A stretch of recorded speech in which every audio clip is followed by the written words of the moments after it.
Assalamualaikum warahmatullahi wabarakatuh. Hai guys, sebelum kita memulai pelajaran pada pagi hari ini, alangkah baiknya kita berdoa menurut agama dan kepercayaan masing-masing. Berdoa, mulai. Berdoa, selesai. Hai guys, misalkan introduce myself ya. My name is Fitriani, you can call me Miss Fitri. Oke. Berhubung kelas kita online, Miss akan absen kalian dari partisipasi kalian mengikuti kelas ini hingga selesai. Jadi jangan ada yang leave sebelum Miss akhiri kelasnya ya. Oke, Miss akan sampaikan pesan.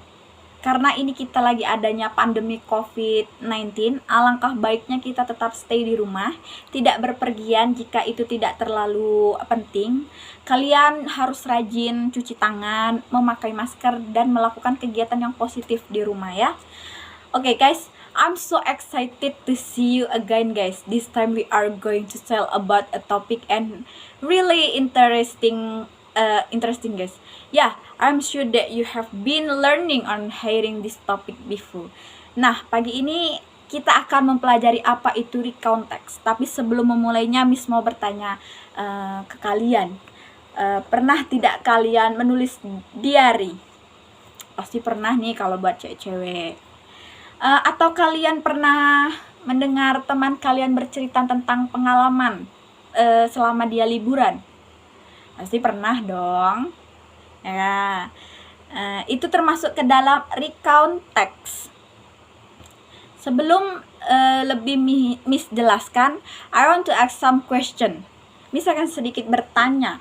Tapi sebelum itu Miss akan menjelaskan tujuan kita belajar recount text. Tujuannya pertama, kita akan belajar mengenai isi dan fungsi sosial dari recount text.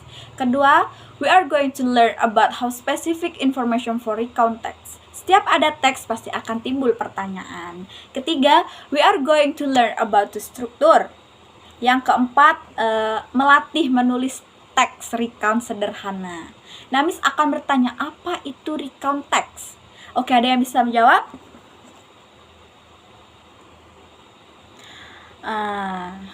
Oke, jawaban kamu sudah mendekati. Apa ada yang ingin menambahkannya? Oke, baiklah. Tidak ada kan? Oke, baiklah. Miss akan jelaskan apa itu recount text. Recount text adalah salah satu genre jenis teks dalam reading comprehension, suatu fungsi sosialnya. Teks recount yang menceritakan suatu kejadian masa lampau yang diceritakan sesuai urutan kronologi untuk melaporkan, meneladani, membanggakan, atau berbagi pengalaman kepada pendengar atau pembaca. Nah, recount text sendiri ada beberapa jenis. Pertama, personal recount. Kedua, historical recount. Yang ketiga, biografi. Yang keempat, autobiografi. Pada pertemuan kali ini, Miss akan hanya jelaskan personal recount text, di mana di dalam recount text ada strukturnya. Yang pertama,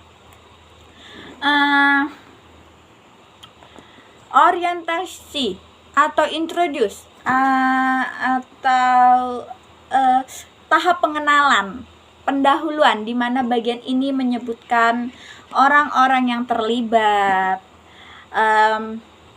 siapa yang bercerita, tokoh utama, atau seperti tempat, waktu, dan peristiwa itu terjadi. Yang kedua, a sequence of event. Urutan peristiwa yang ditulis diceritakan secara kronologis atau runtut, atau juga beruntut. Yang ketiga, reorientation. Bisa dibilang conclusion, atau kesimpulan.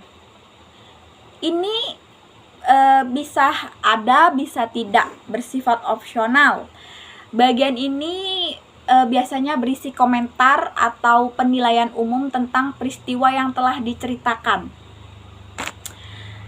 Adapun unsur kebahasaan teks personal recount yaitu kata kerja, ada dalam bentuk simple past tense dan past tense continuous. Jadi di recount text hanya memakai dua tenses, yaitu simple past tense dan past tense continuous. Yang kedua, kosakata, kata kerja yang menunjukkan tindakan atau kegiatan. Contohnya when, pergi, saw, melihat, eat, makan, dan lain-lain. Adverb dia penghubung waktu, kayak first, then, after that, atau finally. Yang keempat, adverb of time, keterangan waktu. Contohnya yesterday, last month, last year, last week, gitu. Terus yang kelima, penggunaan nominal singular and plural dengan atau tanpa this, that, my, atau their. Next, yang keenam, ucapan, tekanan kata, intonasi kalau itu dibacakan. Yang ketujuh, ejaan dan tanda baca. Yang tanda baca, kalian harus memperhatikan titik, koma saat kalian menulis recount text ini. Terus tulis tangan.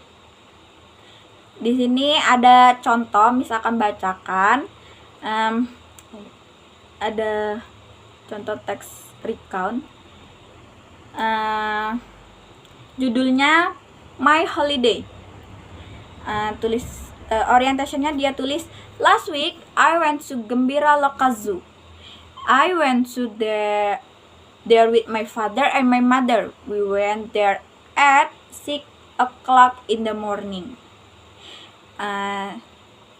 Dia sudah menceritakan tokohnya. Kan kalau orientation itu menyebutkan orang yang terlibat, siapa yang bercerita, tempat, waktu, alurnya gimana. Terus di sini dia tulis I went there with my father and my mother. Dia sudah menceritakan dia, ibunya dan ayahnya, sudah ada tokohnya. Terus di sequence of event, pertamanya dia tulis first thing I did there was going to the monkey check. I brought some banana to be given to them. I drew the banana and they check and eat them. First dia, karena sequence of event, urutan peristiwa yang ditulis atau diceritakan secara kronologis. Jadi di paragraf ini dia menceritakan secara kronologis, secara berurut dari pertama hingga akhir. Terus di event yang kedua dia tulis, then I went to the elephant check. I took a picture in front of the check. I sat for a while there and looked at the elephant in the check. Nah, dia cuma sampai situ. Terus reorientation atau conclusion, kan ini bersifat opsional, bisa ada, bisa tidak. Di sini tulisannya I was very happy on my holiday.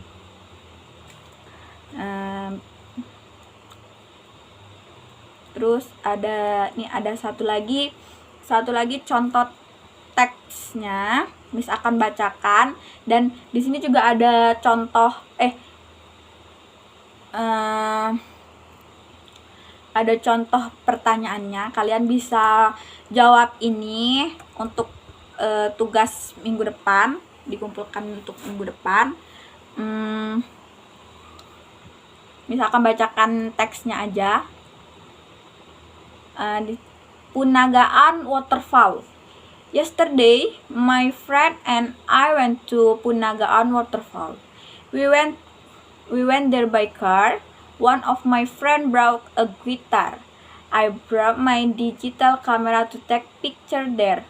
We also brought some food and swimming suit. Paragraf keduanya dia tulis, we started at around 7 a.m. We started from my friend's house, Dewi, who live in Tanah Bau. We sang together along the trip. Doni, one of our friends, played guitar. We arrived there at around 8. First, we parked the car in the village there and then we walked together to the forest where the waterfall located. It took around 30 minutes to reach the waterfall. We were very happy when reached the spot. We saw many beautiful views there. Before swimming, we took some pictures first, and after that we swam together. Then we felt hungry after swimming, so we had lunch together with the food that we brought from home. It was a nice day for me. It felt tired when reached home, but we had so much fun there. I really enjoy it. Nah, di sini ada 5 question. Miss akan kirim questionnya di grup belajar kita. Any question so far? No. Jadi kalau tidak ada yang bertanya, Miss akan tutup kelasnya. Terima kasih atas partisipasinya untuk kelas kita hari ini. Miss tutup kelasnya. Wassalamualaikum warahmatullahi wabarakatuh.